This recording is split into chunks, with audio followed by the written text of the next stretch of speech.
जय श्री श्याम। आज की कहानी है भाग्य का खेल। एक गांव में पारो नामक एक गरीब विधवा रहती थी। उसका एक पुत्र था। वह इतनी गरीब थे कि घर में 4 बर्तन भी ढंग के नहीं थे। लड़का भी छोटा था। पारो ने बड़े प्यार से उसका नाम नसीब सिंह रखा, मगर वह इतना बदनसीब था कि उसके पैदा होने के कुछ समय बाद ही एक बीमारी से उसके पिता की मृत्यु हो गई। पारो लोगों के घरों में चौका बर्तन आदि करके उसे पाल रही थी। उसे पक्का विश्वास था कि नसीब सिंह बड़ा होकर उसके सारे संकट दूर कर देगा और उसका बुढ़ापा चैन से गुजरेगा। इसी आस में रात दिन मेहनत करके वह अपने छोटे बेटे को पाल रही थी। नसीब सिंह था तो छोटा, किंतु समझदार बहुत था। संयम और धीरज की उसमें कमी नहीं थी। किसी भी बात को गहराई तक जानने और समझने की उसमें प्रबल उत्सुकता रहती थी। एक दिन उसने अपनी माँ से पूछा, माँ, हम इतने गरीब क्यों हैं? पारो ने दुखी स्वर में कहा, बेटा, ये सब तो ईश्वर की मर्जी है और नसीब की बात है। मगर नसीब सिंह ये उत्तर पाकर संतुष्ट नहीं हुआ। वह बोला, ईश्वर की ऐसी मर्जी क्यों है? पारो ने उत्तर दिया कि बेटा, ये तो ईश्वर ही जाने। नसीब सिंह ने कहा, अगर ईश्वर की जाने तो ठीक है, मैं ईश्वर से ही पूछूंगा कि हम इतने गरीब क्यों हैं। बताओ माँ, मुझे ये बताओ कि ईश्वर कहाँ मिलेगा। पारो तो वैसे ही परेशान रहती थी, अतः उसकी बातों से उकताकर उसने कह दिया, वह जंगलों में रहता है, लेकिन तुम वहाँ मत जाना। लेकिन नसीब सिंह ने दिल ही दिल में उसी क्षण पक्का इरादा बना लिया था। वह ईश्वर को ढूंढेगा और उनसे पूछेगा कि आखिर हम इतने गरीब क्यों हैं।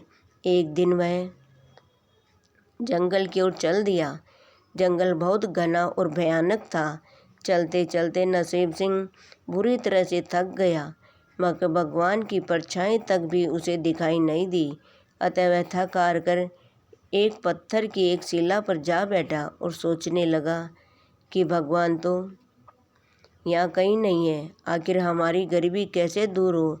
तब भी संयोगवश मृत्युलोक का भ्रमण करते करते भगवान शिव और माता पार्वती उधर ही आ निकले। उन्होंने बच्चे को वहाँ बैठे देखा तो उन्हें बड़ा अचरज हुआ कि यह अबोध बालक इस भीड़ जंगल में बैठा क्या कर रहा है। भगवान शिव ने बालक से पूछा, तुम कौन हो बालक, और इस जंगल में बैठे क्या कर रहे हो? बालक ने कहा कि मैं ईश्वर को ढूंढ रहा हूँ। माता पार्वती ने चौंक कर कहा कि ईश्वर को, और पूछा, मगर क्यों? ईश्वर से तुम्हें क्या काम है? बालक नसीब सिंह ने कहा, बड़ी विनम्रता से उत्तर दिया, मैं उनसे ये पूछना चाहता हूँ कि हम इतने गरीब क्यों हैं। दूसरों की तरह हम पर भी भाग्य की कृपा क्यों नहीं है। माँ पार्वती और भगवान शिव उस बच्चे का साहस देखकर बहुत प्रसन्न हुई।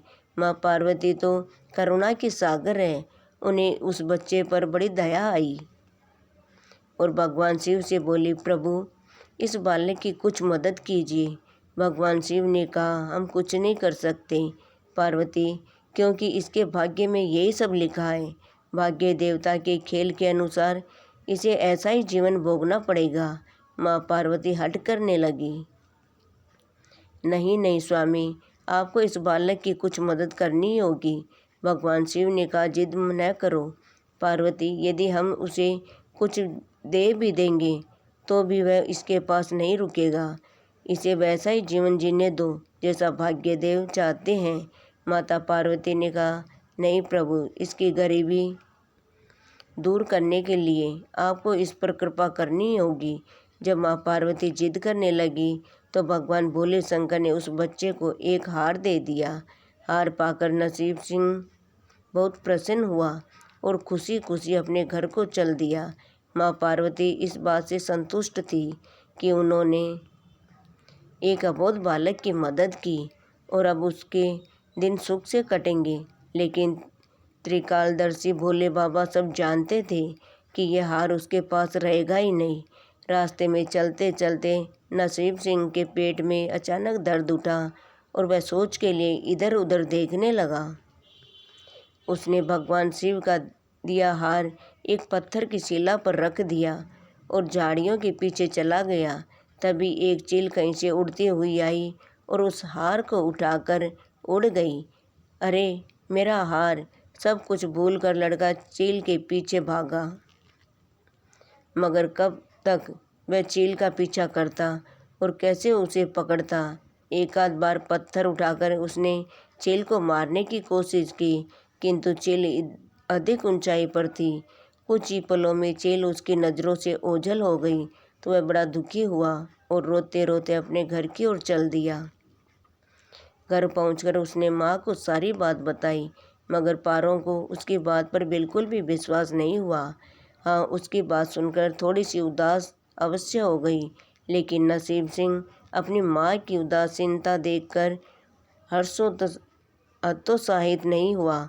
उसने मन ही मन निर्णय लिया कि वह कल फिर वहीं जाएगा और भगवान शिव और माता पार्वती को अपनी विपदा सुनाएगा।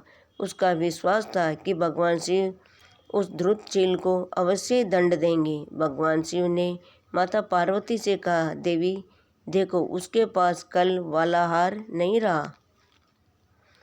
उसे एक चील ले उड़ी और उसका हार पाने वह उस चील को दंड दिलवाने की इच्छा लिए वह लड़का आज फिर आया है।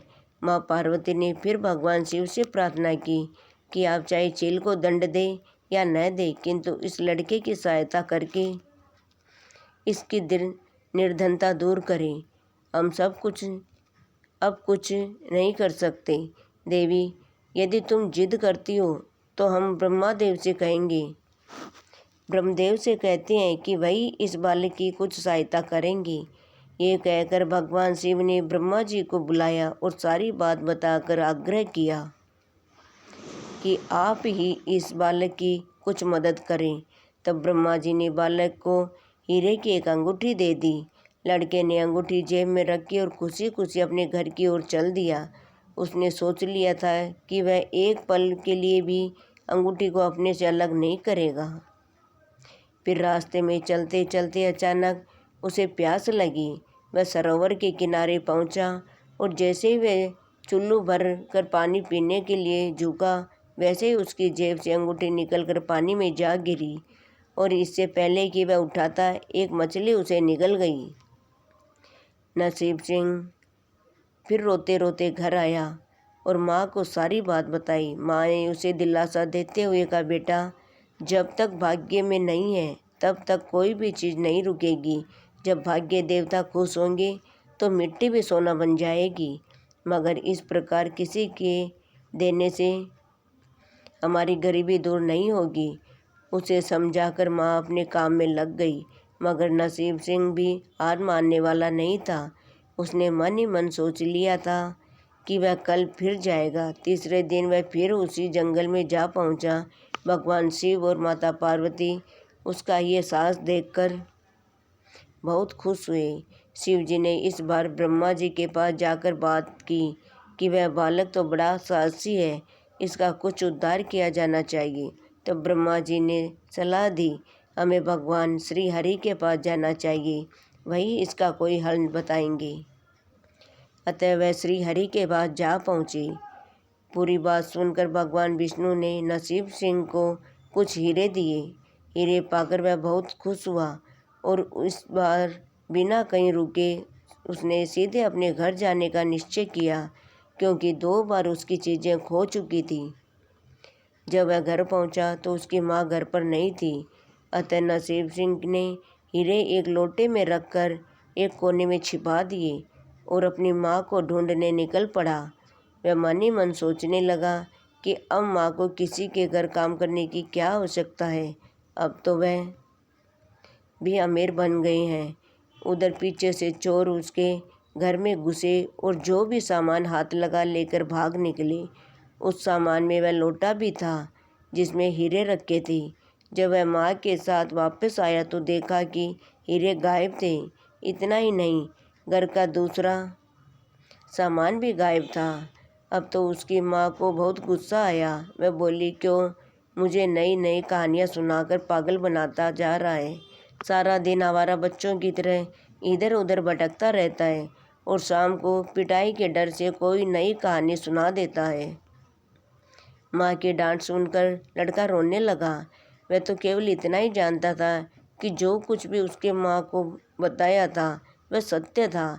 डांट खाकर लड़के की हिम्मत और बढ़ गई और अगले दिन फिर वह उसी स्थान पर जा पहुंचा। बालक को देखकर भगवान भोले शंकर सोचने लगे कि इस तरह इतनी मुसीबतें पड़ी लेकिन इसने हिम्मत नहीं हारी। इससे वह बहुत प्रसन्न हुए और भाग्य देवी के पास जाकर बोले, ये लड़का बहुत ही साहसी और हिम्मती है और धीरज वाला है। ऐसा व्यक्ति अभागा नहीं हो सकता। इसे कुछ दे दो। भगवान शिव की आज्ञा पाकर भाग्य की देवी ने नसीम सिंह को सोने का एक सिक्का दिया। सिक्का लेकर नसीम सिंह खुशी खुशी अपने घर को चल दिया। जब उसने घर जाकर वह सिक्का अपनी माँ को दिया तो उसकी माँ बहुत खुश हुई। अब क्योंकि उन पर भाग्य देवी की कृपा हो गई थी, अतः सारे काम ही अपने आप शुभ होने लगे। दूसरे ही दिन एक मछली वाला उसके गांव में मछली बेचने आया तो लड़के ने वही सिक्का देकर मछली खरीद ली। उसकी माँ ने मछली का पेट चीरा तो वह अंगूठी निकली जो ब्रह्मदेव ने उसे दी थी और जो उसकी जेब से तालाब में गिर गई थी। माँ ने अंगूठी संभाल कर रख ली और नसीम सिंह से बोली, जा बेटा जंगल से थोड़ी लकड़ियाँ ले आ, आज घर में ईंधन बिल्कुल नहीं है। लड़का कुल्हाड़ी लेकर जंगल की ओर चल दिया। वहाँ जाकर फिर जिस पेड़ पर लकड़ी काटने के लिए चढ़ा वहाँ उसी चील का घोंसला था जो उसका हार उठाकर ले गई थी। लड़के ने देखा कि चील कहीं आसपास नहीं थी। नसीम सिंह ने अपना हार उठा लिया और जो भी थोड़ी बहुत लकड़ियाँ पेड़ के आसपास पड़ी थी वही उठाकर घर की ओर चल दिया। माँ हार पाकर बहुत खुश हुई। अब तो देखते ही देखते उनके दिन बदल गए। घर में किसी चीज़ का अभाव नहीं रहा। फिर ईश्वर की कुछ ऐसी करनी हुई कि जो चोर उसके घर से हीरे चुरा कर ले गए थे उन्हें सपने में महादेव ने चेतावनी दी कि जो हीरे उस लड़के के घर से चुरा कर लाए थे वे तुरंत वापस कर दो, नहीं तो तुम्हारा सर्वनाश हो जाएगा। चोर उसी दिन हीरे उसके घर पर दे गए और अपनी गलती के लिए माफ़ी भी मांगी। इस प्रकार उस अभाग्य का भाग्य चमक उठा। अब उसके घर में किसी चीज़ की कमी नहीं थी और उनकी गरीबी सदा के लिए समाप्त हो गई। तो दोस्तों, आपको ये कहानी कैसी लगी हमें कमेंट करके बताइए और वीडियो को लाइक करें।